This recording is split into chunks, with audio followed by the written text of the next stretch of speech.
제가 지금부터 들려드릴 이야기는 아마 여러분 가슴을 깊이 후벼팔 겁니다. 한밤중 겨울비가 내리던 서울 외곽의 어느 아파트 단지 앞. 초라한 회색 코트에 낡은 캐리어 하나만 끌고 문 앞에서 서성이는 노인이 있었습니다. 그 노인은 바로 제 어머니 김순자였습니다. 하지만 그날 밤 제 어머니는 아들의 집에서 쫓겨났습니다. 단지 방이 좁다는 이유 하나로. 그 순간 어머니의 손끝이 하얗게 질릴 만큼 캐리어 손잡이를 움켜쥐고 있었고 입술은 파랗게 얼어붙어 있었습니다. 그 장면을 본 저는 마치 피가 거꾸로 솟구치듯 숨이 막혀 헉 하고 입을 틀어막을 수밖에 없었어요. 사람들은 모두 어머니를 늙고 가난해서 아들에게 얹혀 사는 존재라고 수군거렸습니다. 저런 분은 짐이지 뭐 자식한테 피해만 주는 거야. 그런 뒷말들이 동네방네 돌았습니다. 하지만 단 몇 주 뒤 그 뒷말들이 얼마나 무지하고 잔인했는지 세상이 뒤집히는 일이 벌어졌습니다. 그 집에서 어머니를 내쫓던 그 아들 가족이 오히려 단 하루아침에 집 한 채조차 잃고 길바닥에 나앉는 신세가 되었던 겁니다. 숨죽이며 묻고 싶습니다. 대체 어떤 비밀이 20년 동안 감춰져 있었던 걸까요? 그리고 어머니는 왜 그렇게 한없이 차가운 얼굴로 조용히 등을 돌려야 했을까요? 경기도 양평의 어느 시골 마을. 끝없이 펼쳐진 벼 논 사이로 오래된 기와 지붕이 삐걱거리는 작은 집 한 채가 있었습니다. 그곳에서 혼자 살던 여인이 바로 김순자 할머니. 동네 사람들은 반쯤은 정겹게 또 반쯤은 거리 두드듯 순자 할매라고 불렀습니다. 할머니는 늘 낡은 자전거를 타고 장터에 나가셨습니다. 콩나물 한 봉지, 두부 한 모, 고등어 한 마리 사서 돌아오면 다시 마치 안 보이듯 조용히 사라지곤 했습니다. 마을 잔치에도 안 나오고 모임에도 얼굴을 잘 내비치지 않았죠. 아이들은 그저 옛날의 교사였대 혹은 간호사였다더라 같은 소문을 돌렸습니다. 어떤 이들은 속삭였습니다. 순자 할매 젊었을 땐 그렇게 곱고 세련됐대. 서울 부잣집 며느리였는데 왜 여기 와서 혼자 사는 걸까? 하지만 아무도 확실히는 알지 못했습니다. 왜냐면 할머니 본인이 단 한 번도 말한 적이 없었으니까요. 그녀는 매일 저녁 낡은 처마 밑 평상에 앉아 자신이 직접 덕근 녹차를 우려 마셨습니다. 흔들리는 대나무 그림자를 바라보며 입술을 앙 다물고 눈을 지그시 감는 그 표정엔 평생을 감춘 사연이 고스란히 묻어 있었습니다. 20년 전 김순자는 지금의 순자 할매가 아니었습니다. 그때 그녀는 강남 한복판 대저택에 살던 재벌 회장의 아내였죠. 남편은 부동산 개발로 이름을 날린 기업인이었고 아들은 전국 모의고사 1등을 도맡던 자랑스러운 수재였습니다.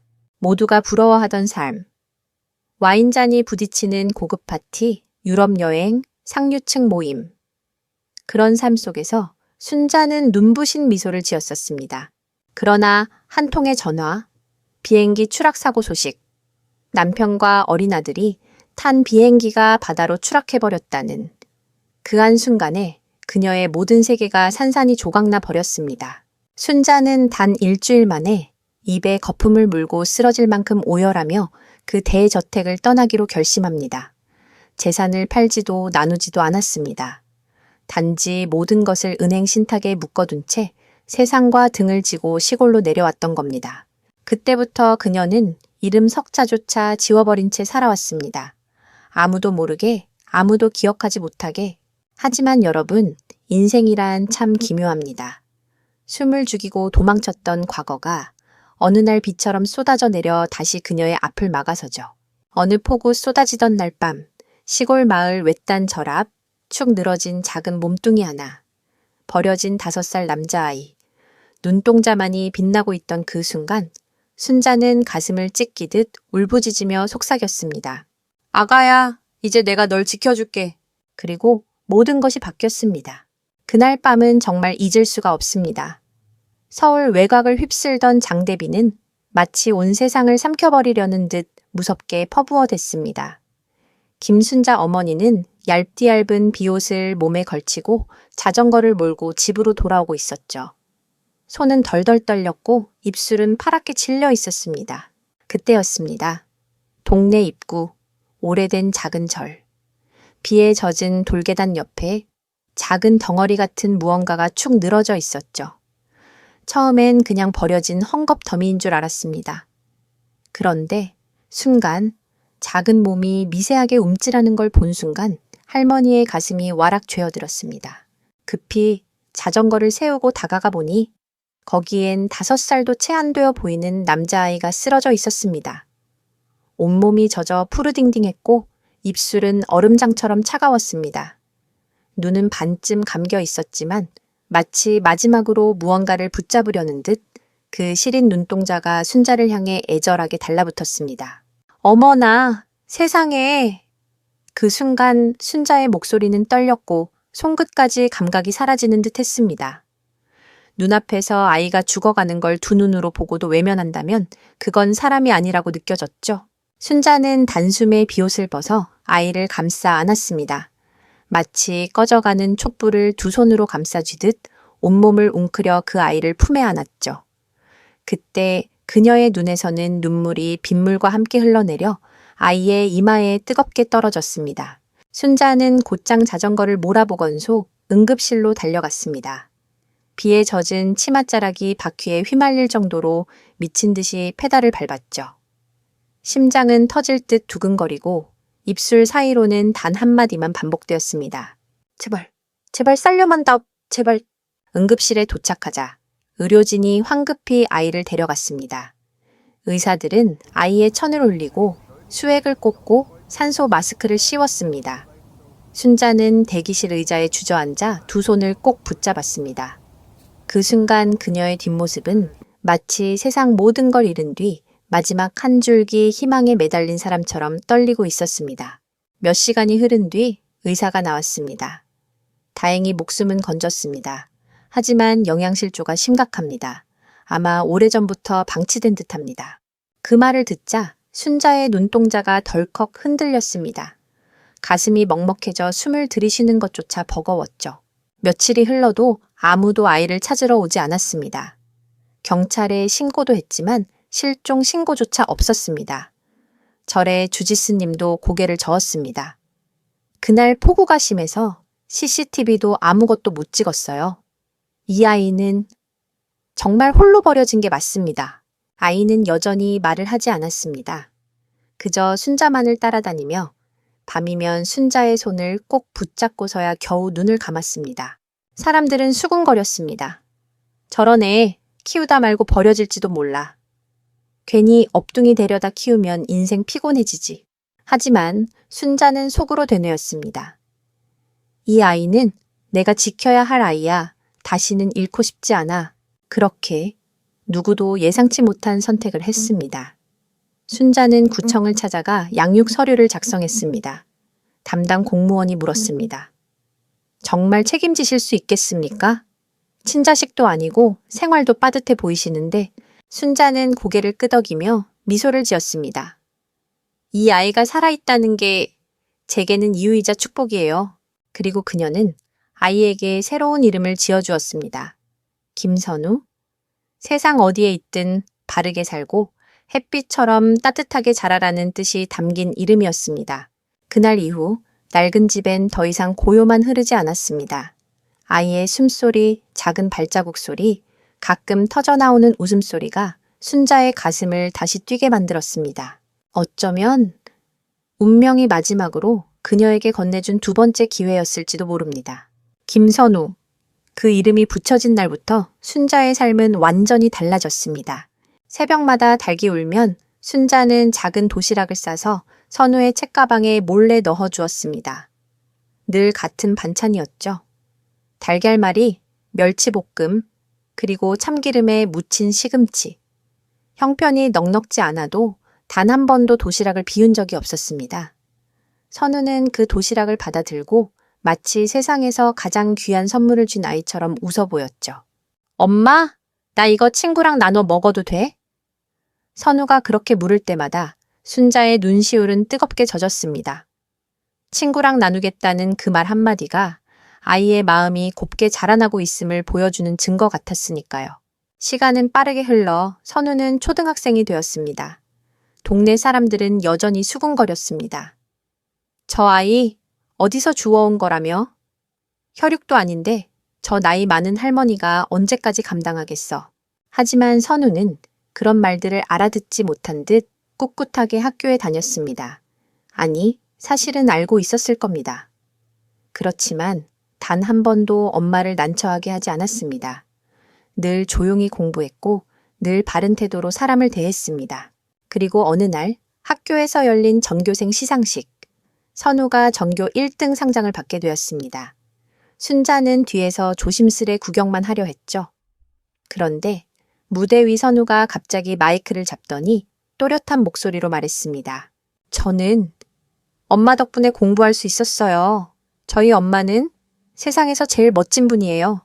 엄마, 사랑해요. 그 순간 강당 안이 술렁였고 누군가 킥킥 웃기도 했습니다. 엄마? 저 할머니를 엄마라고 불러? 하지만 선우는 조금도 흔들리지 않았습니다. 그는 무대에서 곧장 내려와 사람들의 시선 따윈 아랑곳하지 않고 순자를 꽉 끌어안았습니다. 그 품에 안긴 순자의 얼굴은 창백해졌다가 곧 붉게 달아올랐습니다. 눈물이 뺨을 타고 흘러내렸고 온몸이 기쁨에 겨워 떨렸습니다. 그날 밤 순자는 이불 속에서 오열했습니다. 하지만 그 눈물은 슬픔이 아니라 살아있는 이유를 다시 찾은 사람의 눈물이었습니다. 그 뒤로도 선우는 언제나 엄마를 챙겼습니다. 집에 돌아오면 엄마 힘들지 않았어 하며 등을 두드렸고 겨울이면 작은 손으로 할머니의 손을 꼭 잡아 온기를 나눴습니다. 세상은 선우를 주워온 아이라 불렀지만 순자의 가슴 속에서는 이미 피보다 진한 진짜 아들이 되어 있었습니다. 선우는 중학교, 고등학교를 거치며 점점 키가 크고 듬직해졌습니다. 친구들이 엄마를 놀려도 그는 언제나 당당하게 말했습니다. 내 엄마가 왜? 세상에서 제일 자랑스러운 분인데? 그리고 어느새 그는 또 한 번 놀라운 소식을 전해왔습니다. 서울대 의과대학 합격. 동네 방네가 떠들썩해졌죠. 와, 순자 할매의 아들이 의대 갔다더라. 그때까지도 아무도 진실을 알지 못했습니다. 순자가 사실은 수십억 자산을 가진 재벌가에 숨겨진 과부라는 것을 모두가 그저 가난한 노인이 가진 작은 기적이라며 고개를 저었을 뿐입니다. 그리고 바로 그때부터 운명이 또다시 칼날처럼 그녀의 앞을 가로막기 시작했습니다. 선우의 곁에 한 여자가 나타났으니까요. 그녀는 고급 외제차를 타고 다니며 반짝이는 하이힐을 신은 도시 여자였습니다. 그리고 바로 그 여자가 훗날 선우의 아내가 되어 모든 비극의 문을 열어젖히게 됩니다. 그 여자의 이름은 이지연이었습니다. 서울 한복판에서 나고 자란 세련되고 당당한 도시 여자. 대기업 해외법인에서 일하며 또래보다 훨씬 빨리 출세한 말 그대로 잘 나가는 커리어 우먼이었죠. 선우가 처음 지연을 집에 데려왔을 때 순자는 순간 얼굴이 창백해졌습니다. 아니, 이유를 알 수는 없었습니다. 하지만 본능적으로 느꼈습니다.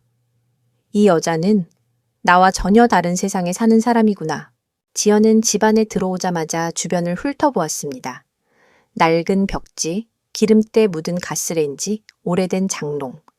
눈에 띄지 않게 미간을 찡그렸지만 그 작은 표정은 순자의 가슴을 날카롭게 찔렀습니다. 어머님, 안녕하세요. 저는 지연이라고 해요.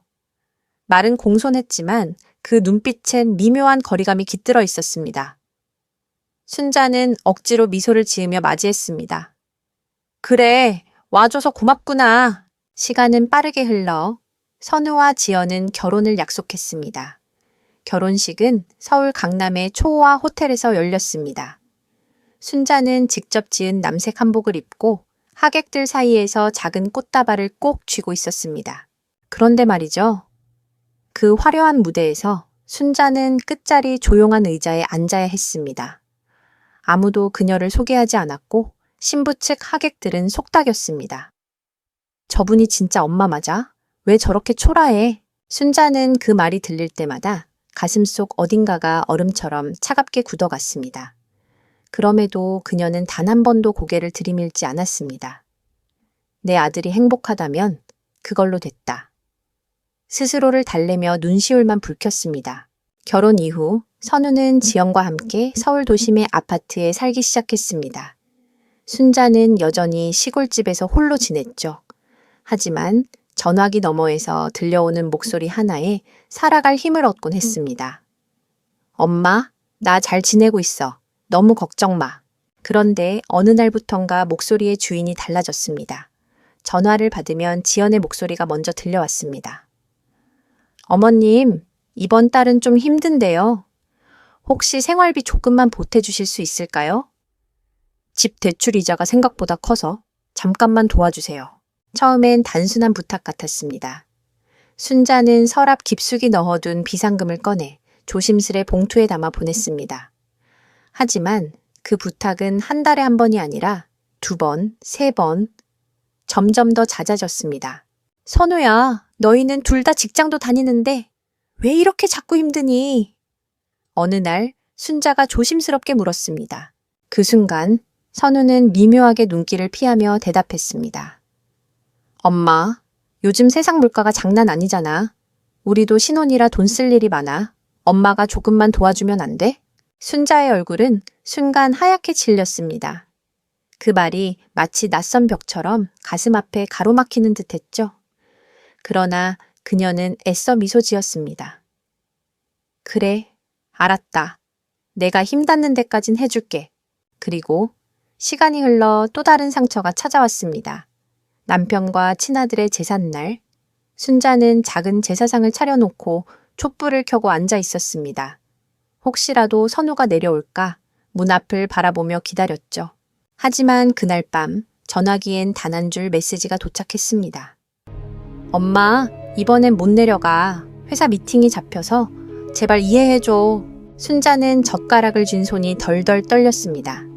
촛불은 흔들렸고 눈앞엔 남편과 아들의 영정이 아련하게 겹쳐 보였습니다. 그 순간 그녀의 얼굴은 창백해지고 손끝은 하얗게 굳어갔습니다. 그래, 괜찮아. 혼자라도 할 수 있지.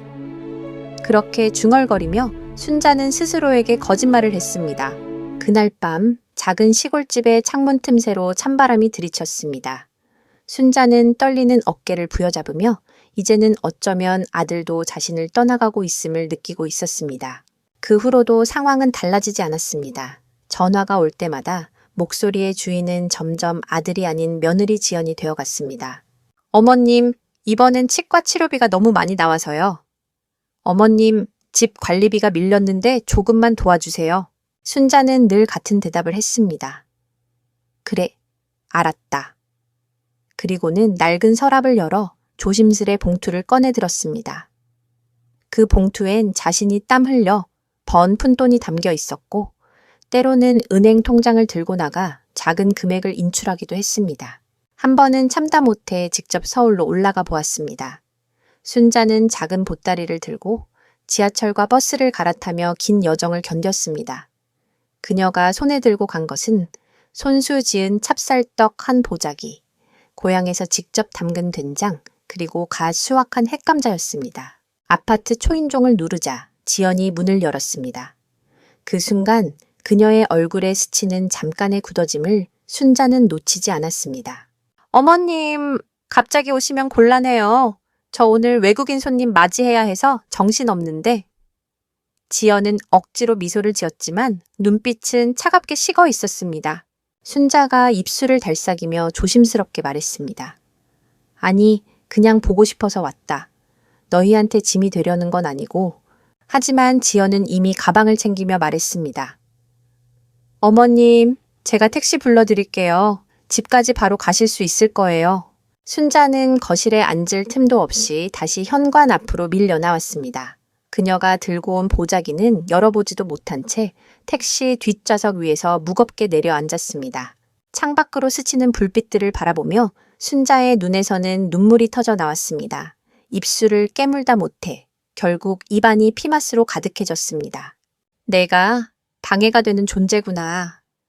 그녀는 속으로 그렇게 중얼거리며 온몸이 얼어붙는 걸 느꼈습니다.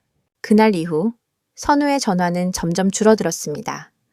혹여 전화가 오더라도 대화는 늘 짧고 무미건조했습니다. 엄마, 나 바빠. 다음에 연락할게. 엄마, 이번 달은 좀 힘드니까 계좌로 보내줄 수 있어? 순자는 기계적으로 대답했습니다. 그래, 알았다. 하지만 전화를 끊은 뒤 방 안에 혼자 남겨지면 온몸이 무너져 내리듯 주저앉아 오열했습니다. 내가 널 어떻게 키웠는데 이럴 수가 있니? 겨울이 깊어갈 무렵 순자의 기침은 점점 심해졌습니다. 밤마다 가슴이 답답해 숨이 막히듯 깨어났습니다. 하지만 병원에 가지 않았습니다. 병원비 아껴서 그 돈 아들한테 주는 게 낫지. 그녀는 그렇게 생각했습니다. 그리고 마침내 운명의 밤이 찾아왔습니다. 순자는 낡은 캐리어에 몇 벌의 옷만 챙겨 서울행 버스에 몸을 실었습니다. 이번엔 미리 말하지 말자. 그냥 가보자. 내 아들이 날 받아줄까? 그녀는 스스로를 시험해보고 싶었습니다. 그 밤 서울 아파트 문 앞. 순자가 초인종을 누르자 지연이 문을 열었습니다. 눈길은 차갑게 얼어붙어 있었죠. 어머님, 갑자기 왜 오셨어요? 방도 좁은데. 뒤이어 나온 선우도 잠시 멈칫했지만 이내 애써 미소 지었습니다. 엄마? 왜 미리 말 안 했어?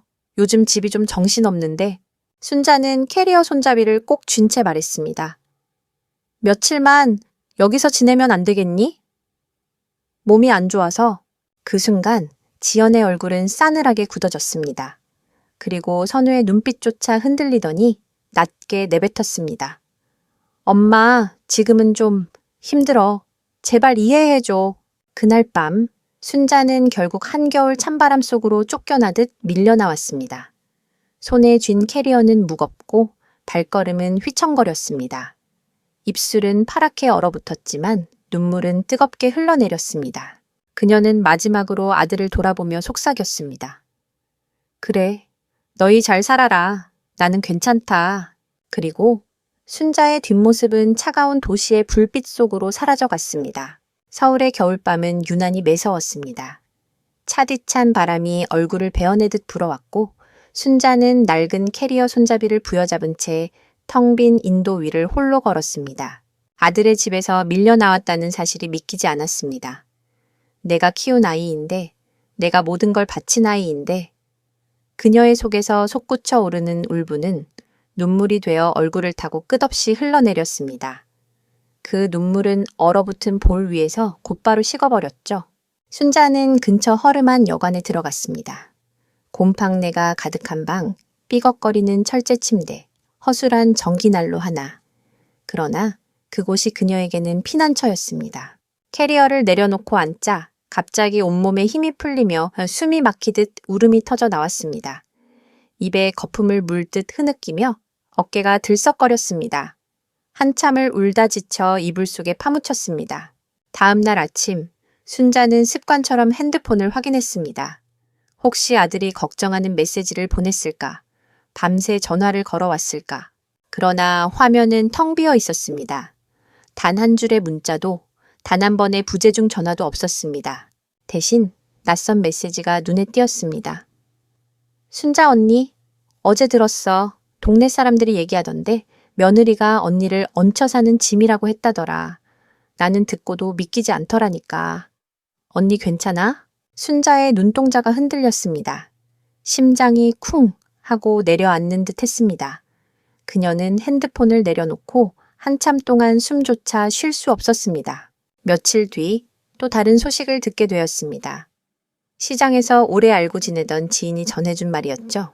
순자 씨 집 얘기 들었어? 며느리가 당신네 집 판다고 돌아다니던데? 순자는 귀를 의심했습니다. 그 집은 내 이름으로 된 거야. 어떻게 그런 말을... 그러나 지인의 얼굴은 진지했습니다. 아들이 낸 돈 한 푼도 없이 당신 혼자 지은 집인데 지금은 며느리가 서류를 어떻게든 손에 넣으려고 동사무소 들락날락한다더라. 그 순간 순자의 얼굴은 창백해졌습니다. 숨이 턱 막혀 가슴이 쿵쾅거리며 요동쳤습니다. 내가 피땀 흘려 만든 집을 내 동의도 없이 팔아치우려 해? 그날 밤 순자는 방 안에 홀로 앉았습니다. 불 꺼진 창밖으로 스며드는 넌사인 불빛이 그녀의 얼굴을 붉게 비췄습니다. 그녀는 조용히 웃었습니다. 하지만 그 웃음은 눈물이 굳어버린 듯 날카롭고 서늘했습니다. 그래, 이제 됐다. 더는 숨을 이유가 없다. 내가 누구인지 이젠 보여줄 차례야. 20년 동안 감춰왔던 이름, 20년 동안 잠들어 있던 재산, 그 모든 것을 드러낼 결심이 그날 밤 그녀의 가슴 속에서 번개처럼 터져나왔습니다. 그날 밤 순자는 낡은 휴대폰을 꺼내 아주 오래된 연락처 하나를 찾아냈습니다. 떨리는 손끝으로 눌러본 이름, 박종길 비서실장. 삐소리가 울린 뒤 낮고 낯익은 목소리가 들려왔습니다. 여보세요? 설마 사모님입니까? 그 순간 순자의 눈가가 붉어졌습니다. 20년 동안 단 한 번도 스스로를 사모님이라 불린 적이 없었기에 그 호칭은 가슴을 꿰뚫는 칼날처럼 다가왔습니다. 그래, 나야. 오랜만이구나, 종길 씨. 목소리를 내뱉는 순간 오열이 터져나올 뻔했지만 그녀는 이를 악물고 삼켰습니다. 사모님, 어떻게 지내셨습니까? 회장님과 도련님이 돌아가신 후로 소식이 뚝 끊겨서. 종길의 목소리엔 진심 어린 안도가 묻어 있었습니다. 순자는 잠시 침묵하다가 낮고 단호하게 말했습니다. 나 다시 움직이려고 해. 숨은 채 살던 건 이제 끝내야겠어. 종길은 순간 숨을 고르더니 대답했습니다. 말씀만 하십시오. 아직도 사모님을 존경하는 사람들이 많습니다. 예전 자산도 그대로 지켜져 있습니다. 모두 사모님 이름으로 깨끗하게. 며칠 뒤 순자는 변호사와 함께 은행 사무실에 앉아 있었습니다. 서류 위에는 그녀의 본명이 아닌 또 다른 이름, 윤지현이라는 이름이 적혀 있었습니다. 과거 남편이 혹시 모를 위험에 대비해 마련해둔 세컨드 아이디였죠. 담당 변호사가 고개를 끄덕이며 말했습니다. 모든 계좌, 부동산, 주식 여전히 그대로입니다. 사모님, 지금 당장이라도 권리를 행사하실 수 있습니다. 순자의 손은 떨렸습니다. 20년 동안 단 한 푼도 건드리지 않았던 돈. 세상의 눈을 피해 숨어 살면서도 자식 하나 키우느라 굶주릴 만큼 아껴왔던 그녀. 그녀는 서류에 서명하며 속으로 중얼거렸습니다. 이제는 이용당하지 않겠다. 그리고 본격적인 준비가 시작됐습니다. 종길은 신뢰할 수 있는 사람들을 불러 모았습니다. 전직 운전기사 출신 경호원, 오래전부터 거래해온 변호사, 그리고 은밀히 움직일 수 있는 금융 전문가들. 모두가 단 한 사람을 위해 모였습니다. 김순자, 아니 윤지연. 20년 동안 침묵 속에서 잊혀졌던 이름. 이제는 다시 세상 앞에 드러날 이름이었습니다. 며칠 후 순자는 낡은 여관을 떠나 강남 신도시의 고급 빌라로 들어갔습니다. 현관문이 닫히자 고요한 공간이 그녀를 맞이했습니다. 고급 원목 바닥, 은은한 조명, 그리고 넓은 창문 너머로 펼쳐진 도심 야경. 순자는 두 손으로 벽을 짚으며 마치 다른 세상에 들어선 듯 주저앉았습니다. 그리고 눈물이 터져 나왔습니다. 내가 이럴 수 있는 사람이었지. 하지만 왜 아들 앞에선 단 한 번도 말하지 못했을까? 그날 밤 순자는 오랫동안 봉인해 두었던 작은 상자를 열었습니다. 안에는 바램 편지 한 장이 들어 있었습니다. 엄마, 아빠랑 잘 다녀올게.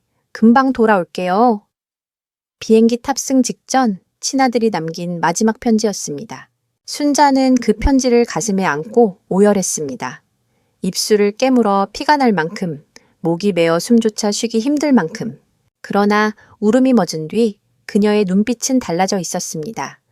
눈가에는 여전히 눈물이 맺혀 있었지만 그 눈물 뒤에는 오히려 차갑고 날선 빛이 숨어 있었습니다. 좋다. 너희가 날 짐이라 불렀지? 이제 누가 짐인지 보여주마. 윤지연, 이제 더 이상 시골 할매가 아니라 숨겨진 재산과 권리를 다시 손에 쥔 그녀는 본격적으로 움직이기 시작했습니다.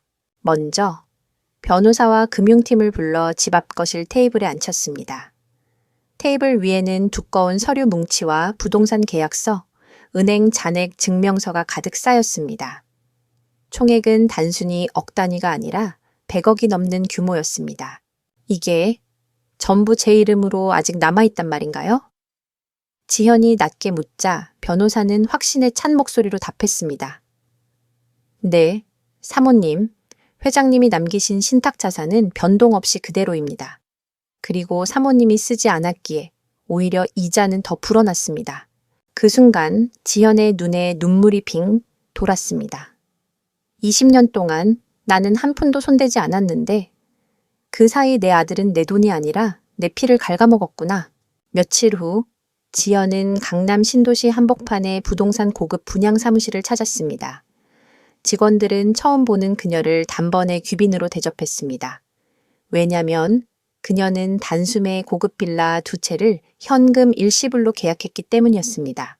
그날 계약서에 도장을 찍고 나오면서 지연은 주머니 속에서 오래된 휴대폰을 꺼냈습니다. 거기엔 아직도 아들의 번호가 저장돼 있었습니다. 순간 전화를 걸고 싶은 충동이 밀려왔습니다. 선우야, 엄마가 사실은... 그러나 손가락은 결국 발신 버튼 위에서 멈춰섰습니다. 아니야, 지금은 아니다. 이건 복수가 아니라 진실을 보여주는 일이어야 해. 며느리 지연은 그 시각 전혀 다른 삶을 살고 있었습니다. 고급 사무실에서 고객들을 상대로 당당히 프리젠테이션을 이어갔습니다. 입술에 빨갛게 바른 립스틱 있고 손에는 명품 가방. 그녀의 눈빛에는 자만이 서려 있었습니다. 우린 이제 곧 이 집을 정리할 거예요. 시골집 하나 팔면 투자금이 생겨서 사업도 시작할 수 있죠. 지연은 친구들에게 그렇게 말하며 크게 웃었습니다. 그 자리에 있던 사람들은 다들 부러움 섞인 눈빛을 보냈죠. 그러나 그녀는 몰랐습니다. 자신이 얕잡아 본 그 시골집, 그 주인이 바로 윤지연, 즉 시어머니라는 사실을. 그리고 마침내 운명의 재회가 찾아왔습니다.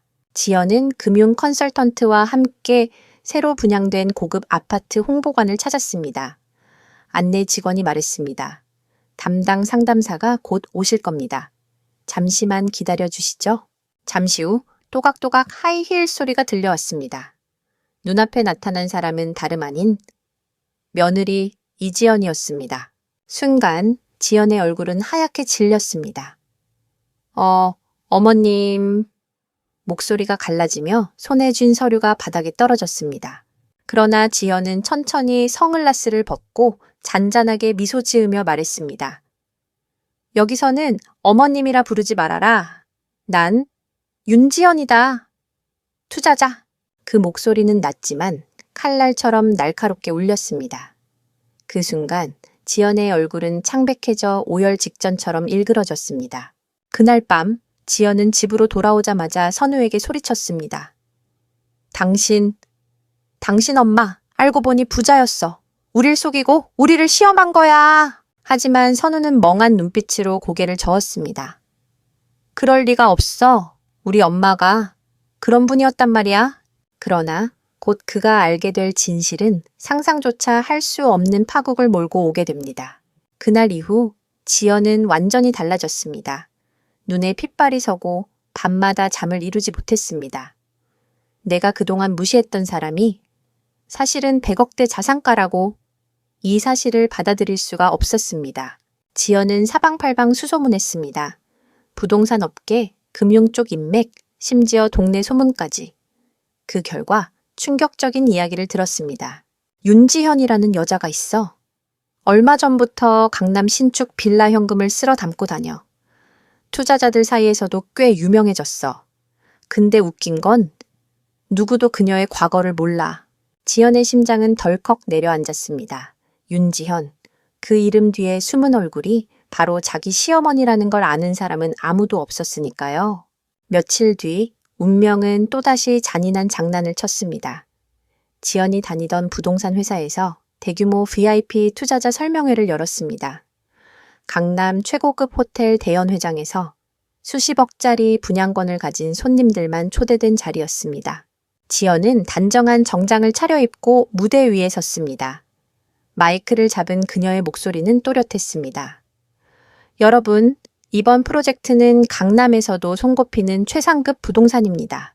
관객석에서 고개를 끄덕이는 VIP들, 박수 소리, 지연은 오랜만에 자신감이 차올랐습니다. 그런데 연회장 문이 열렸습니다. 정적이 흘렀습니다. 천천히 들어서는 여인의 모습에 모두의 시선이 꽂혔습니다. 검은빛 실크 원피스, 은은한 진주 귀걸이, 곱게 빗어 올린 머리, 흔들림 없는 걸음걸이. 곁에는 운전기사와 비서가 동행했습니다. 윤지현, 지연은 순간 마이크를 놓칠 뻔했습니다. 얼굴은 하얗게 질려 입술이 파르르 떨렸습니다. 저건, 엄마. 아니, 윤지연. 하지만 지연은 지연을 쳐다보지도 않았습니다. 그녀는 곧장 안내 직원에게 초대장을 내밀었습니다. 순간 호텔 관계자들이 우르르 달려와 공손히 인사했습니다. 윤지연 여사님, VIP석으로 모시겠습니다. 지연은 그 자리에서 심장이 쿵 떨어지는 소리를 들었습니다. 그토록 무시했던 시어머니가 지금은 자신이 상대해야 할 최상위 고객으로 대우받고 있었던 겁니다. 발표를 이어가려던 지연은 손이 덜덜 떨렸습니다. 마이크를 쥔 손끝에서 식은땀이 흘러내렸습니다. 관객들 앞에서 웃어 보이려 했지만 그 웃음은 딱딱하게 굳어버렸습니다. 윤지연은 조용히 와인잔을 들며 그녀의 발표를 지켜보았습니다. 그 눈빛은 분노도 연민도 없었습니다. 그저 차갑고 냉철한 관찰자의 눈빛. 그 순간 지연의 얼굴은 창백해졌고 심장은 오열하듯 쿵쿵 뛰었습니다. 발표가 끝난 뒤 지연은 로비로 뛰어나갔습니다. 심장이 미친 듯이 요동쳤습니다. 그리고 곧장 선우에게 전화를 걸었습니다. 당신 엄마? 정말 윤지연 맞아. 우리 큰일 났어. 우릴 시험하고 있었던 거야. 그리고 지금 우린 끝장났어. 선우는 아무 대답도 하지 못했습니다. 얼굴이 새하얗게 질린 채 휴대폰을 쥔 손에서 식은땀이 주르르 흘러내렸습니다. 그날 밤 선우는 술에 취해 집으로 돌아왔습니다. 거실 불빛 아래 앉아있는 지연의 얼굴은 초췌했고 눈가는 벌겋게 부어 있었습니다. 당신... 지연이 먼저 입을 열었습니다. 이제 어떻게 할 거야? 당신 엄마, 아니 그 사람, 윤지연은 더 이상 우리가 알던 시골 할매가 아니야. 100억이 넘는 재산을 가진 여자야. 우리가 그동안 뭘 알박했는지 알면 우리 인생 끝이야. 선우는 얼굴이 창백해졌습니다. 술에 절은 목소리로 중얼거렸습니다. 그럴 리 없어. 우리 엄마가 내가 어릴 적부터 본 건 새벽부터 시장 나가고 허름한 자전거 끌던 모습뿐인데 설마 그게 다 가짜였단 말이야? 지연은 책상을 내리쳤습니다. 쾅! 순간 선우의 몸이 움찔했습니다. 현실을 좀 봐. 당신 엄마는 우리를 속였어. 그리고 이제 우릴 가차 없이 버릴 수도 있어. 그날 이후 부부의 집은 전쟁터가 되었습니다. 지연은 하루에도 몇 번씩 선우를 몰아붙였습니다. 왜 엄마랑 연락 안 해? 직접 물어봐야지. 엄마가 돈 있는 거 다 알았으면서 우리한테 한 푼도 안 줬어. 그게 정상이라고 생각해? 선우는 두 손으로 머리를 감쌌습니다. 머릿속은 혼란 그 자체였습니다. 어릴 적 늘 도시락을 싸주던 엄마의 모습과 지금 수십억을 현금으로 쓰는 재력가 윤지연의 모습이 겹쳐져 머릿속에서 부딪히고 있었습니다. 며칠 뒤 그는 결국 무모한 선택을 하고 말았습니다. 컴퓨터 카메라를 켜고 인터넷 방송을 시작한 겁니다. 화면 속 그의 얼굴은 눈물이 가득했습니다. 입술은 파르르 떨렸고 목소리는 갈라져 있었습니다. 안녕하세요. 저는 지금 너무 힘든 아들입니다. 제 친엄마, 아니 저를 키워주신 엄마가 저를 버리고 홀로 사라져 버렸습니다. 눈물을 꾹 참는 척하다가 갑자기 오열하듯 터뜨렸습니다. 엄마는 저를 사랑하지 않았어요. 저는 늘 굶주렸고 늘 혼자였고 이제는 가족까지 버리고 떠나버렸습니다. 순식간에 댓글창이 요동쳤습니다.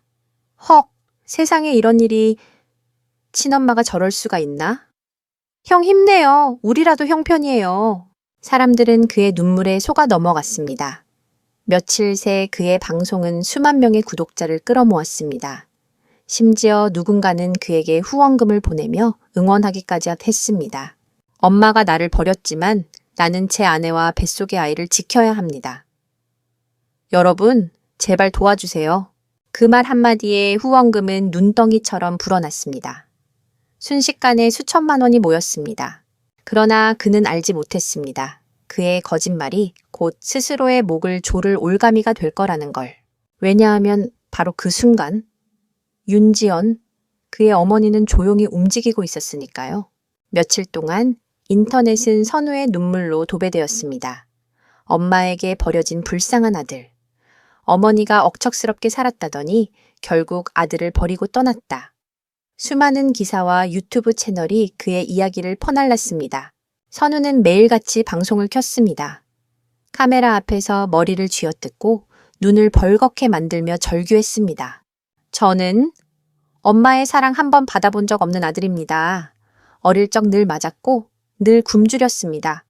지금도 제 엄마는 저를 모른 척하고 돈이 있어도 단 한 푼도 주지 않았습니다. 그는 울먹이며 고개를 숙였습니다. 눈물이 떨어지는 장면은 사람들의 가슴을 후벼 파기에 충분했습니다. 댓글에는 형, 힘내요. 우리가 가족이에요. 이런 말들이 가득 달렸습니다. 후원금은 매일 늘어났습니다. 선우는 그 돈을 확인할 때마다 묘한 쾌감을 느꼈습니다. 그래. 세상은 내 편이야. 엄마가 날 버려도 사람들은 날 불쌍히 여기잖아. 하지만 그 순간에도 윤지연은 조용히 움직이고 있었습니다. 그녀는 오래된 서랍 속에서 수북이 쌓인 영수증, 통장 내역, 학비 영수증을 꺼냈습니다. 손으로 하나하나 매만지며 눈을 감았습니다. 내가 이 아이를 어떻게 키웠는데 이제 와서고 날 버렸다, 굶겼다 말한다고? 눈물이 고였지만 그녀는 울지 않았습니다. 그 대신 서류를 하나로 모아 변호사에게 건넸습니다. 모든 걸 정리해서 세상에 공개하세요. 거짓말은 오래가지 못한다는 걸 보여줘야겠어. 그리고 며칠 뒤 윤지연은 단 한 줄의 글과 함께 수십 장의 사진과 서류를 세상에 공개했습니다. 나는 이 아이를 20년 동안 내 손으로 키웠다. 피는 이어지지 않았지만 마음은 이어졌다. 하지만 그가 지금은 나를 거짓으로 욕하고 있다. 함께 첨부된 자료들은 충격적이었습니다. 초등학교 입학금 납부 영수증, 고등학교 졸업 앨범에 붙어있는 어머니 이름, 대학 입학금 송금 내역, 병원비 결제 영수증, 그리고 법적 입양 증명서. 세상은 순식간에 뒤집혔습니다. 댓글창은 곧 불타올랐습니다. 헉, 이거 완전 반전인데? 엄마가 다 키워놓으니까 이제 와서 욕한 거야? 친아들도 아닌데 입양해서 의대까지 보냈다고? 와, 선우를 불쌍하다며 응원하던 사람들이 갑자기 돌변했습니다. 배은망덕도 정도가 있지. 후원금 다 돌려줘라!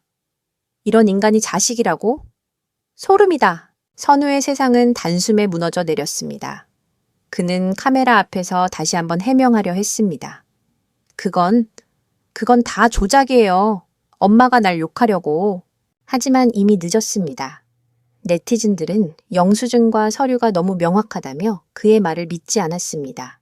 후원자들은 집단으로 환불을 요구했고 플랫폼 측은 그의 방송 채널을 정지시켰습니다. 그 순간 선우는 깨달았습니다. 엄마는 직접 나서지 않아도 진실 하나만으로 날 무너뜨릴 수 있구나. 그의 얼굴은 창백해졌고 심장은 오열하듯 쿵쾅거렸습니다. 온몸이 덜덜 떨리며 두 손은 무릎 위에서 흰빛이 돌도록 움켜쥐어졌습니다. 하지만 그게 끝이 아니었습니다. 윤지연은 이번에 단순한 폭로가 아니라 법적 조치를 준비하고 있었으니까요. 윤지연은 더 이상 물러서지 않았습니다. 이제는 눈물도 없었습니다. 그녀의 눈빛은 서늘하게 빛났습니다. 변호사 사무실. 테이블 위엔 두꺼운 서류철이 놓였습니다. 그 위에는 굵은 글씨로 적혀 있었습니다. 명예훼손 및 허위사실, 유포, 사기 혐의 고소장. 변호사 곧바로 설명했습니다. 여사님, 아드님이 인터넷 방송에서 말한 모든 내용은 허위사실입니다. 그로 인해 여사님의 명예가 심각하게 훼손됐고 또한 후원금이라는 명목으로 불법적인 이득을 취했습니다. 이건 단순한 가정사 문제가 아니라 형사사건으로 충분히 다룰 수 있습니다. 윤지연은 고개를 끄덕였습니다. 좋습니다. 더 이상은 봐주지 않겠습니다. 내가 키운 아이라고 해서 거짓말에 침묵하진 않겠어요. 며칠 뒤 고소장이 정식으로 접수되었습니다. 언론에도 기사가 터졌습니다. 인터넷 방송 유명 BJ 어머니 명예훼손 혐의로 피소. 친모에게 버림받았다 주장했으나 사실은 정반대. 증거자료 공개. 세상은 충격에 빠졌습니다. 며칠 전까지만 해도 선우를 불쌍하다며 응원했던 대중이 이제는 분노에 차서 그를 비난했습니다. 이런 쓰레기를 우리가 왜 도와준 거지? 후원금 사기라니 너무 역겹다. 어머니한테 무릎 꿇고 사죄해도 모자랄 놈. 댓글은 눈덩이처럼 불어나며 그를 향한 비난의 화살이 빗발쳤습니다. 그리고 결국 법원에서 첫 기일이 잡혔습니다. 법정 안. 피고석에 앉아있는 선우의 얼굴은 완전히 초췌했습니다. 머리는 헝클어져 있었고 눈 밑은 시커멓게 패여 있었습니다. 반대편에는 원고석에 앉아있는 윤지현이 있었습니다. 수수한 남색 한복 차림, 단정한 머리, 그리고 흔들림 없는 눈빛. 법정의 모든 사람들이 숨을 죽였습니다. 저 여인이 바로 그 유명한 투자자 윤지현이라고? 헉, 저런 사람이 아들한테 배신당했다는 거야? 재판장은 고개를 들어 말했습니다. 피고, 본인의 혐의를 인정합니까? 선우는 입술을 깨물었습니다. 목소리가 갈라졌습니다. 저는 단지 엄마가 날 사랑하지 않는다고 느껴서. 재판장의 목소리가 단호하게 울렸습니다. 피고, 이것은 단순한 감정 문제가 아닙니다. 허위 사실을 방송으로 퍼뜨려 타인의 명예를 훼손했고 이를 통해 금전적 이익을 취했습니다. 이는 범죄 행위입니다. 윤지현은 자리에서 천천히 일어섰습니다. 법정 안이 일순 조용해졌습니다. 그녀는 아들을 똑바로 바라보며 말했습니다. 나는 너를 내 피도 아닌데 키웠다. 내 청춘, 내 인생을 다 바쳐서. 그런데 네가 나를 향해 거짓을 만들어냈다. 내가 원하는 건 돈이 아니다. 그저 진실만이 남기를 바랄 뿐이다. 그 목소리는 흔들림이 없었지만 그 안에는 오랜 세월의 슬픔과 배신의 칼날이 서려 있었습니다. 선우의 얼굴은 창백해졌습니다. 눈이 붉게 충혈되며 마치 오열 직전처럼 흔들렸습니다. 하지만 입에서는 어떤 변명도 나오지 않았습니다. 마치 혀가 굳어버린 듯 침묵할 수밖에 없었습니다. 그리고 판결이 내려졌습니다. 피고, 허위사실 유포 및 사기 혐의 유죄, 사회봉사 300시간, 후원금 전액 반환, 그리고 원고에 대한 손해배상금 3억 원 지급을 명합니다. 그 순간 선우의 머리는 하얗게 비어버렸습니다. 손끝이 떨리며 얼굴은 새하얗게 질렸고 심장은 무너져 내리듯 쿵쿵 내려앉았습니다. 법정 판결이 내려진 그날 선우는 그대로 바닥에 주저앉을 뻔했습니다. 그의 얼굴은 창백했고 두 손은 무릎 위에서 덜덜 떨리고 있었습니다. 법정을 빠져나오면서도 그는 현실을 믿을 수 없었습니다. 3억이라니, 사회봉사라니, 내 인생이 이렇게 망가질 줄은. 머릿속이 하얘지고 귀에서는 웅궁거리는 소리만 들려왔습니다. 밖으로 나오자 카메라 플래시가 번쩍였습니다. 선우 씨, 정말 어머니를 버림받았다고 생각했습니까? 후원금 사기 혐의 어떻게 해명하시겠습니까? 기자들이 몰려들었지만 그는 아무 대답도 하지 못했습니다. 그저 고개를 숙인 채 숨을 몰아쉬며 휘청거렸습니다. 반면 윤지연은 차분했습니다. 법정을 나서며 단 한마디만 남겼습니다. 진실은 언젠가 반드시 드러나게 되어 있습니다. 그 한마디가 언론의 헤드라인이 되어 퍼졌습니다. 100억대 자산가, 입양 아들 상대로 승소. 어머니의 증거, 아들의 거짓말을 무너뜨리다. 세상은 선우를 향해 돌을 던졌습니다. 이런 자식이 다 있냐? 피도 안 섞였는데 키워준 은혜를 저렇게 배신하다니? 사람 맞아? 집으로 돌아온 선우는 소파에 털썩 주저앉았습니다. 거실엔 아직 아내 지연이 짐을 싸다 남긴 가방이 나뒹굴고 있었습니다. 그녀는 이미 아이를 데리고 떠났습니다. 단 한 줄 문자만 남긴 채로. 네오랑은 더는 못 살겠다. 우리 아이까지 불행하게 만들 순 없어. 선우는 그 문자를 수십 번 읽었습니다. 그럴수록 심장은 오열하듯 쿵쿵 내려앉았습니다. 아내까지? 날 버렸어? 그는 손으로 머리를 감싸쥐고 울부짖었습니다. 입술을 깨물어 피가 날 때까지 목이 터져라 울었지만 돌아오는 건 차가운 벽과 고요뿐이었습니다.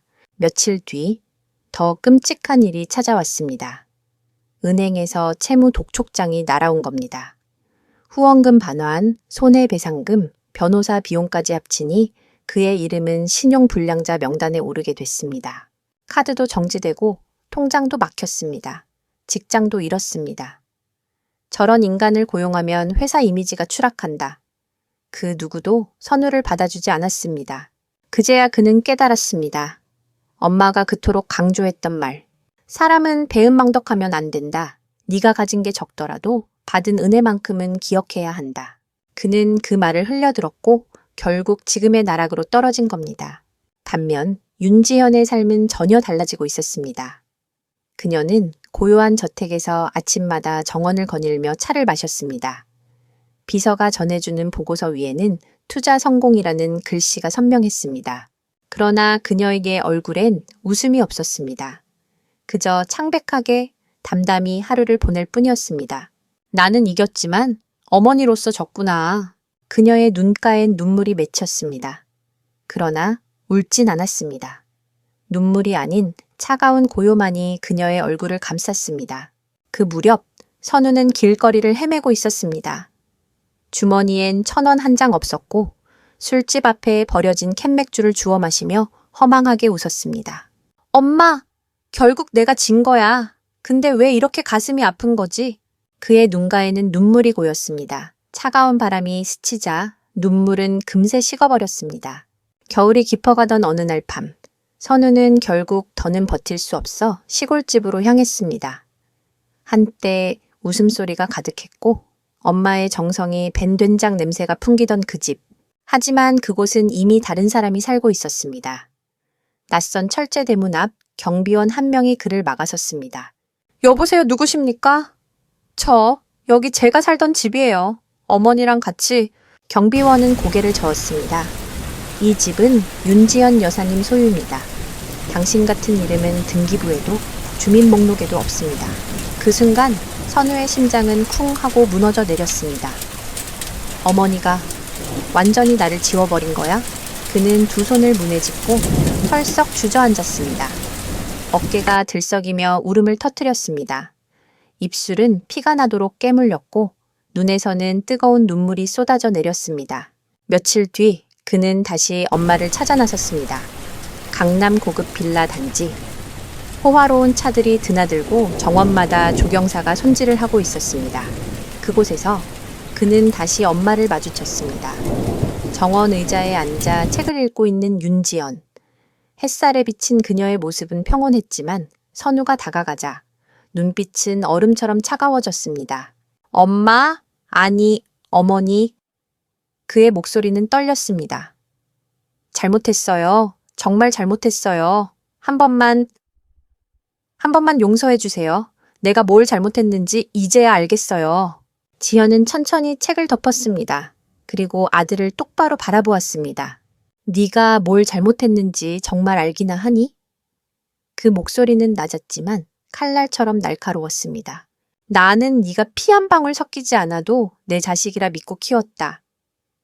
내 인생, 내 청춘, 내 눈물 다 내게 줬다. 그런데 네가 세상에 나가 날 거짓말쟁이로 만들었어. 날 짐이라고 했지? 날 버렸다고 했지? 그게 내 입에서 나올 말이었냐? 선우는 땅에 엎드리다시피 무릎을 꿇었습니다. 눈물 콧물이 뒤섞여 얼굴은 엉망이 되었습니다. 엄마, 제발요. 다시 시작할 수 있게 해주세요.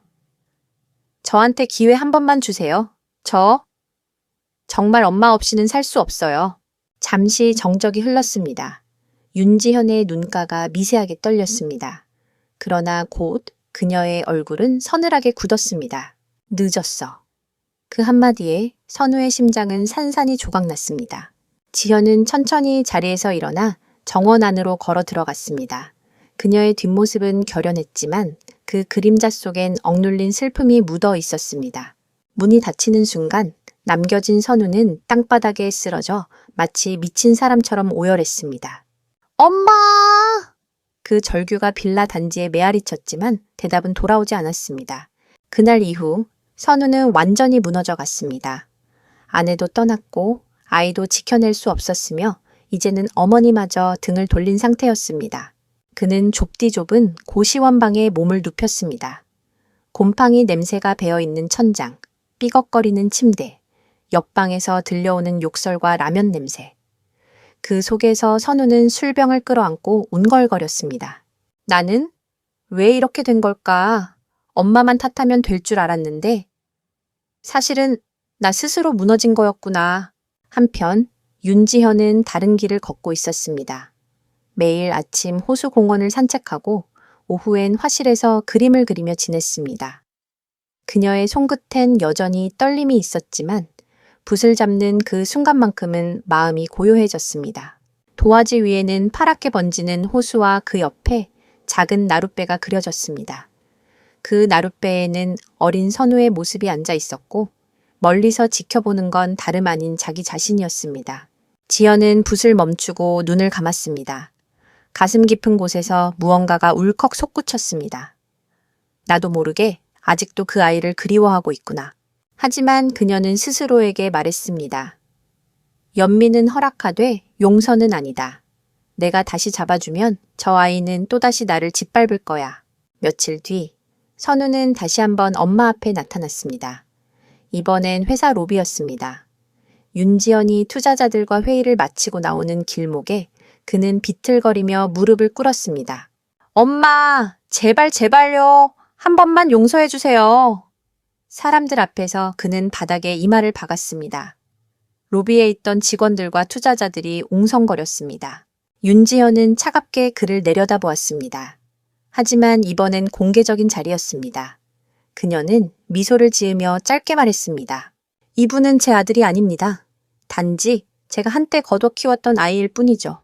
그 말은 칼처럼 날아와 선우의 가슴을 꿰뚫었습니다. 순간 그의 얼굴은 창백해졌고 눈동자는 얼어붙은 듯 흔들렸습니다. 기자들의 카메라가 번쩍이며 그 장면이 기사로 퍼져 나갔습니다. 윤지연 여사, 배은망덕한 아들과 공개 결별 선언, 어머니 아닌 보호자였을 뿐, 충격 발언, 세상은 다시 한번 선우를 조롱했습니다. 이젠 공식적으로 버림받았네. 어머니도 인정 안 하는 아들, 불쌍하다 못해 역겹다. 그날 밤 선우는 고시원으로 돌아와 거울 앞에 앉아 자신을 똑바로 바라봤습니다.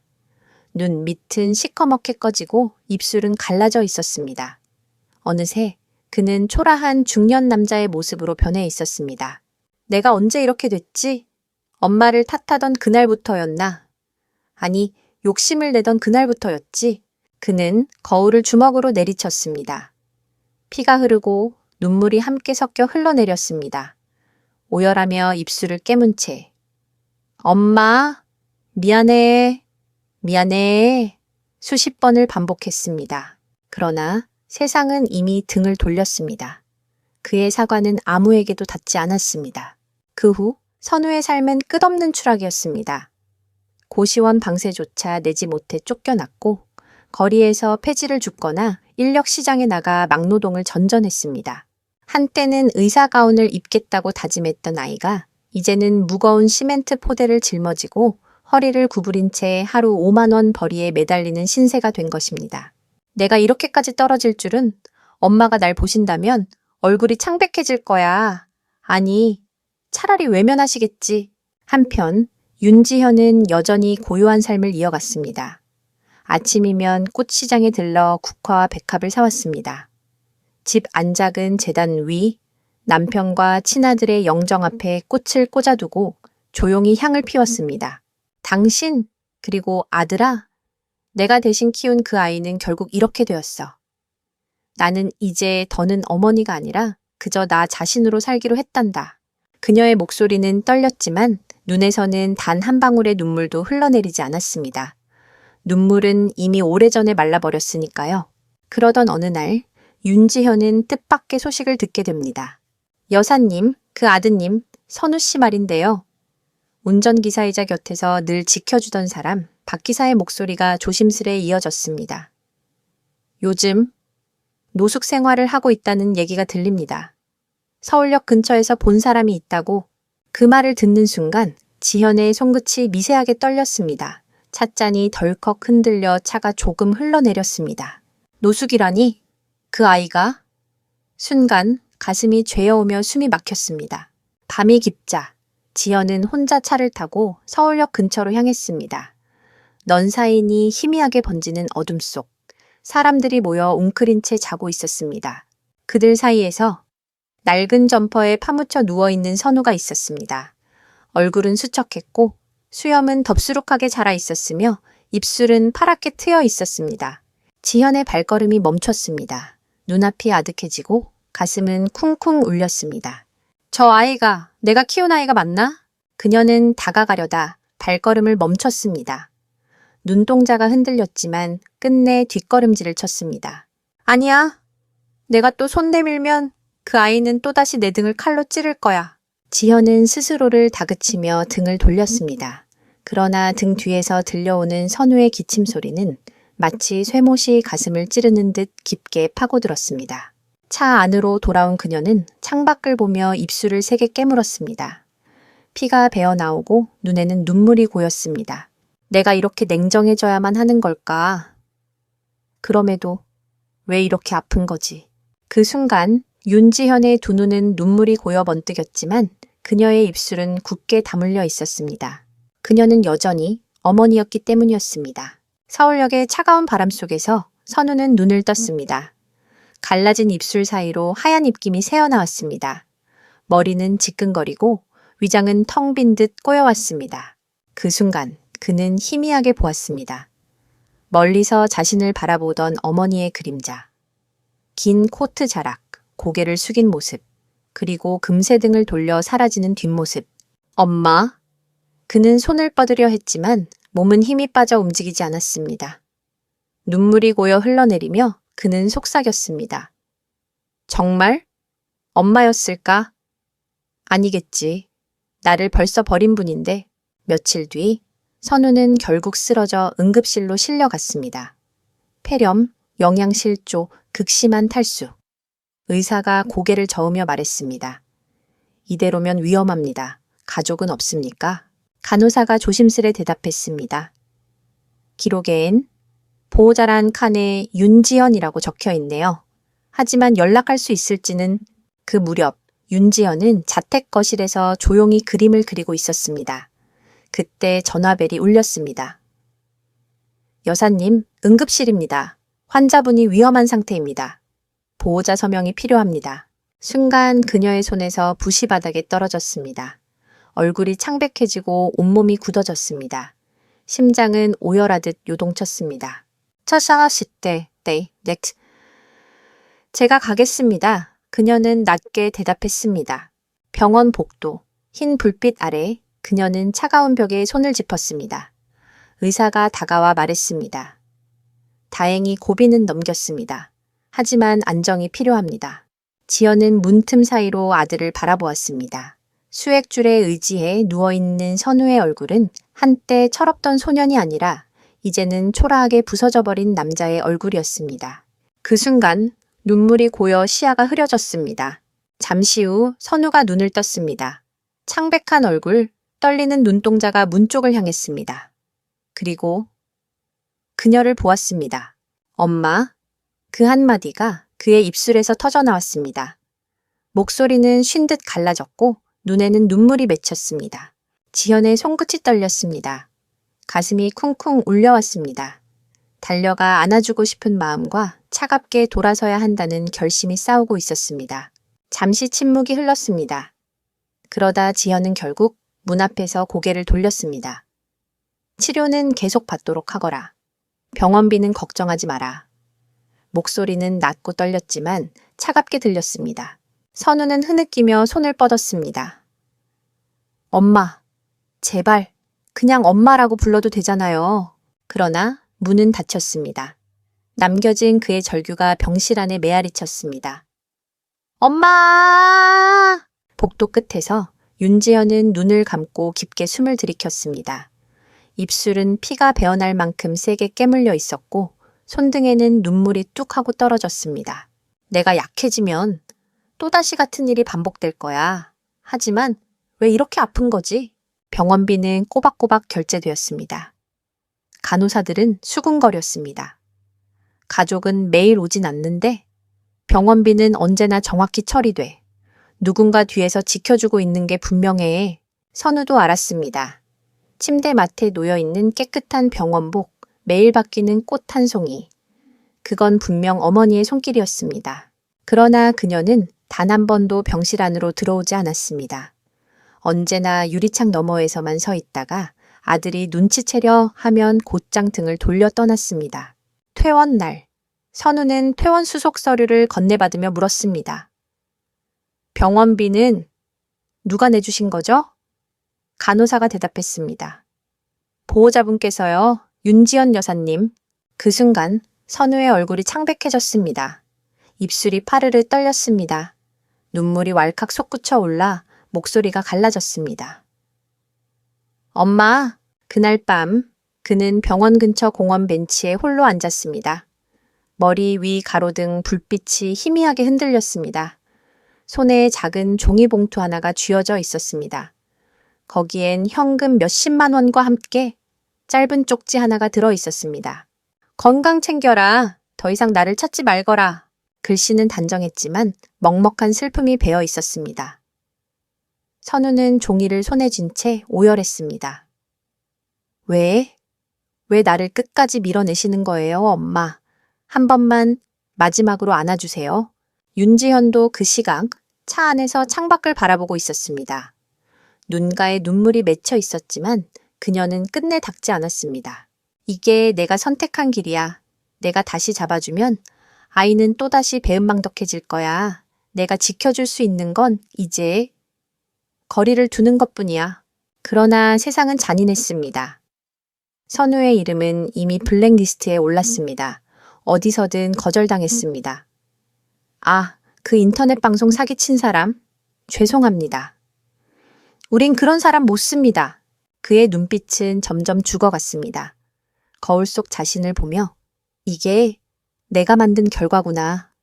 스스로에게 속삭이며 얼굴이 창백해져 갔습니다. 어느 겨울 새벽, 선우는 결국 다시 서울역으로 돌아갔습니다. 빈 깡통 난로 옆에서 몸을 웅크리며 한 손에 쪽지를 꼭 쥐고 있었습니다.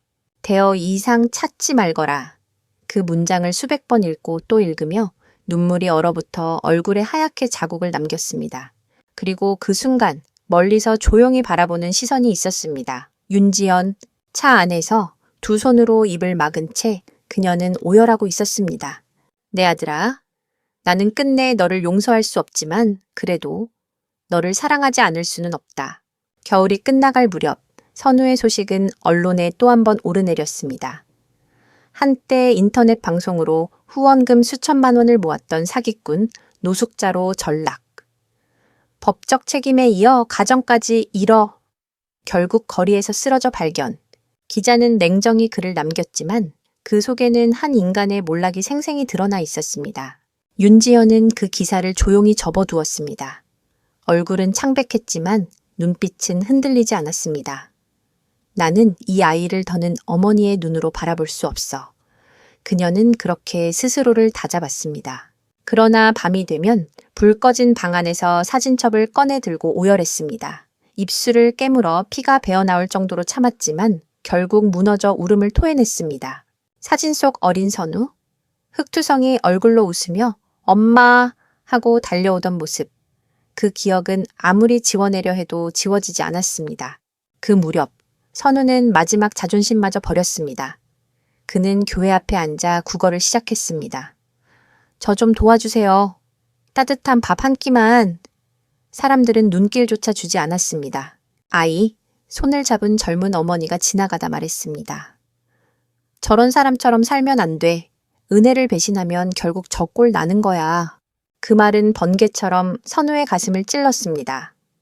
순간 그는 얼굴을 두 손으로 가리며 오열했습니다. 맞아. 내가 은혜를 저버렸어.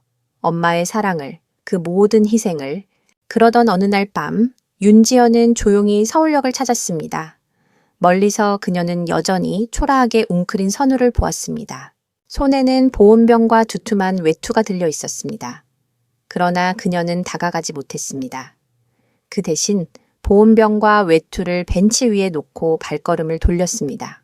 바람이 불어 외투가 흔들리자 선우가 눈을 떴습니다. 그리고 낯익은 보온병, 낯익은 송을씨가 적힌 메모를 보았습니다. 밥은 꼭 먹어라. 그 순간 그의 얼굴이 창백해지며 눈물이 터져 나왔습니다. 엄마 맞지? 나 알아요. 보고 계시죠? 그는 외투를 끌어안고 마치 어린 시절로 돌아간 듯 오열했습니다. 멀리서 지켜보던 윤지연. 그녀의 두 눈에서는 굵은 눈물이 흘러내렸습니다. 내가 다시 손을 잡으면 넌 또 무너질 거야? 하지만 널 외면하는 나도 이렇게 무너지고 있구나. 그리고 운명은 마지막 시험을 준비하고 있었습니다. 선우가 마지막으로 어머니 앞에 무릎 꿇을 날이 다가오고 있었던 것입니다. 봄비가 내리던 날 선우는 마지막 힘을 다해 윤지연의 집 앞에 섰습니다. 옷은 젖어 있었고 얼굴은 창백했으며 다리는 휘청거렸습니다. 그러나 두 눈만은 간절히 불타고 있었습니다. 초인종을 누르려던 순간 문이 열렸습니다. 정원에서 돌아오던 지연과 눈이 마주쳤습니다. 순간 선우는 무릎을 꿇었습니다. 차가운 빗물이 바닥에 고여 무릎을 적셨지만 그는 아랑곳하지 않았습니다. 엄마, 이제 거짓말 안 하겠습니다. 돈도 명예도 다 필요 없습니다. 그냥 한 번만 엄마라고 부를 수 있게 해주세요. 그의 목소리는 떨렸고 눈물은 빗물과 뒤섞여 얼굴을 타고 흘렀습니다. 윤지연의 두 손이 미세하게 떨렸습니다. 가슴속 깊은 곳에서 억눌러왔던 무언가가 거세게 치밀어 올랐습니다. 그러나 그녀는 눈을 감고 속삭였습니다. 넌 내 아들이 아니야. 하지만 한때 내 아들이었지. 그녀의 눈에서는 뜨거운 눈물이 흘러내렸습니다. 얼굴은 창백했지만 목소리는 끝내 단호했습니다. 선우는 땅에 엎드리며 오열했습니다. 엄마, 제발 한 번만 안아주세요. 그 절규가 빗속에 메아리쳤습니다. 지현은 등을 돌려 집 안으로 들어갔습니다. 문이 닫히는 순간 그녀의 어깨가 미세하게 들썩이며 울고 있었습니다. 시간이 흘러 윤지연은 자택 정원에 앉아 일기를 쓰고 있었습니다. 나는 결국 그 아이를 용서하지 않았다. 그러나 그 아이를 끝내 사랑했다. 사랑하면서도 끊어내야 했던 이 모순이 내 삶의 전부였다. 펜끝이 떨렸고 눈물이 종이에 번졌습니다. 그리고 다른 한편 선우는 빗속에서 홀로 무너져 내린 채 마지막까지 엄마라는 이름을 부르며 흐느꼈습니다. 결말 어머니와 아들, 피보다 깊었던 인연은 결국 거짓과 배신, 그리고 사랑과 눈물 속에서 끝내 하나 되지 못했습니다. 그러나 세상 누구도 부정할 수 없었습니다. 그들 사이에는 분명 사랑이 있었다는 것. 가족의 사랑과 희생은 당연한 것이 아니라 소중히 지켜야 할 은혜라는 사실을 잊지 말아야 합니다. 한 번 이 이야기가 마음에 와닿으셨다면 댓글로 여러분의 생각을 나누거나 주변에 공유해 주시고 앞으로 올라올 새로운 영상을 놓치지 않으시려면 구독도 잊지 마세요. 그럼 다음 영상에서 또 만나요. 감사합니다.